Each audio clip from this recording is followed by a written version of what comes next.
Alright guys, I'm a big believer of giving value back, because even myself, I did a lot of taking.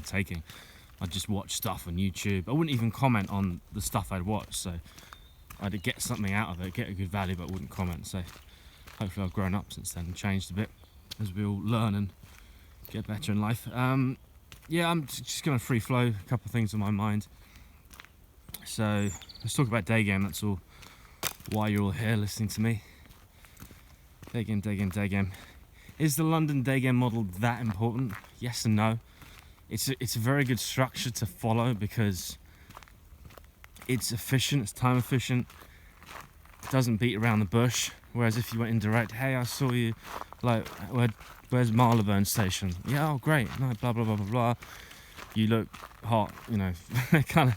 You could do indirect, direct, but again, it's a bit of a waste of time. There are situations where you could do it, say somewhere very, if a girl is in a closed situation, like she's trapped, say in a coffee shop or an area, say on a flight or wherever it be, in an intense situation where she might get anxious, then okay, fair enough. Or you could just call out, as I've mentioned in other videos. I know this is out of the normal, but I shouldn't do this, but I thought you looked cute, blah blah blah blah blah, what I noticed about you, blah, blah, blah. Stack until you get the hook point. And yeah, so with the Daygame model, obviously you've got the opener, you've got the attraction phase, you've got just the banter until you get to the hook point. Forget all the pickup terminologies and names. They are useful, but what you're really doing, you're just having a conversation. That's what you're doing at the end of the day.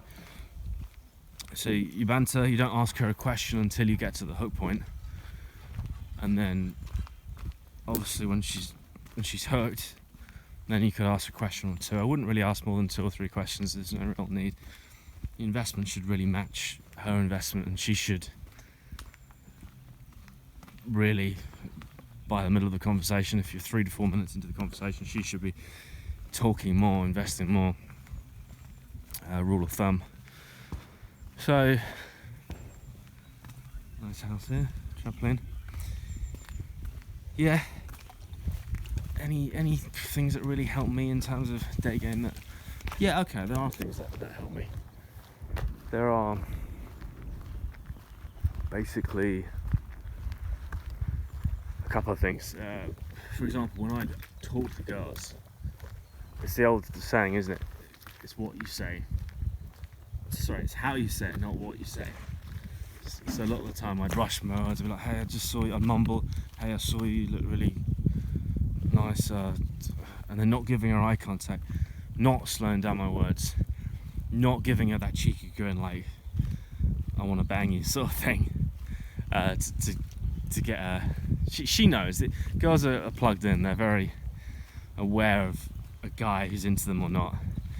At a very young age, even like adolescence, they know if a guy's into them. Whereas a guy, like most of us guys, we don't understand this. We're a bit socially inept, at least some of us, at least me, I was. So, am I going the right way? So, yeah, don't baffle as well. What I found is that you can easily get too excited in the conversation and want to continue the conversation, which is a natural thing to do. But at the end of the day, there's a huge chance she could flake, and there's a huge chance that she might go out with you if the conversation's going well. It's 50-50. It depends. I mean, I've had times where I've got girls' numbers. I thought the interaction went perfectly, very fluid, and I didn't get her out on a date again. And I've had girls who I've had shit conversations with, and it turned out I got them on a date and slept with them. So yeah, just be wary of this. And yeah, what was I saying? So going back to what you say, obviously don't baffle too much, don't waffle, because that time could be spent talking to other girls, a bit like I am right now waffling. hopefully I'm bringing some value. So yeah, again, get to the hook point quickly. If you don't feel the vibe is right, if you don't feel that you don't feel it's on, like she's a yes girl, then don't waste your time. Be like, look, I've got to shoot off. You can grab the number, you know, it takes 2 seconds to get the number, doesn't it? Save the number as well on your phone as, so she's a singer and her name's Adele, a singer Adele, London, Marylebone, and you'll remember. And then do a screenshot, because a lot of the time my iPhone, it won't then save the number, so it's kind of annoying. It's basically sales with a hard on, isn't it? It's just sales, isn't it, when you're talking to these girls? So give it a shot, approach, get the number, and over time you'll feel what is right for you. You'll feel what is a good opener and what will work for you, and for others it might not work. Some people are more relaxed and chill, some people are more extroverted, introverted. Yeah, it depends on the mood. Like, even for myself, I'll approach differently depending on how I feel and the mood. Don't approach a girl you're not attracted to.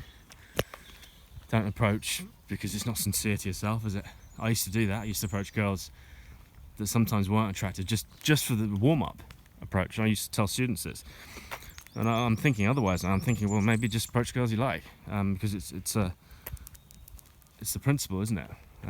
So, and if you approach a girl who's not that attractive, maybe she has a really nice personality, but if the chemistry's not there, then what's the point? You're wasting your time and her time.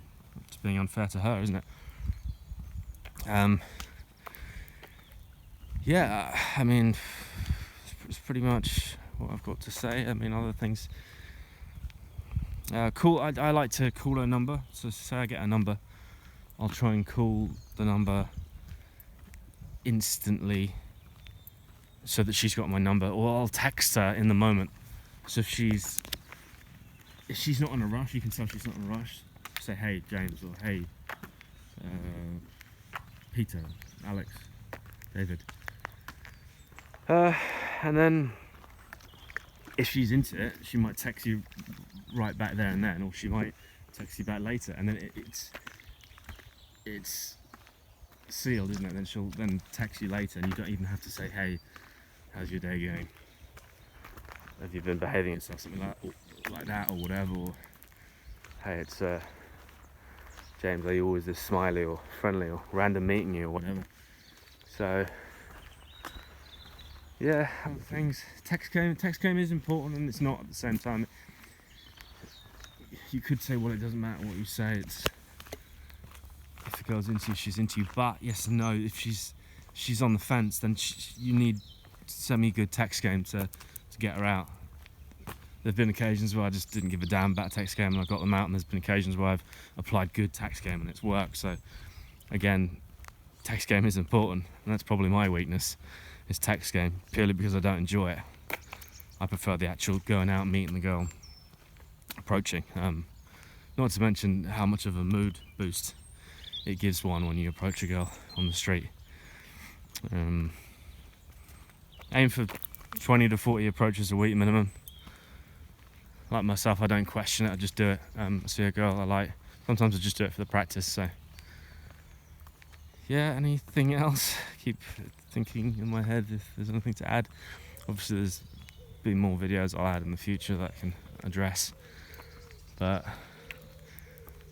yeah, dates as well. I mean, I'll go much more into detail on that, but dates, you don't want to bring the girl too far away. I mean, again, it's frame, isn't it? You want her to come nearer to you for investment. You don't want to invest too much, because she might not turn up, remember. She might just flake, which is a normal part of texting.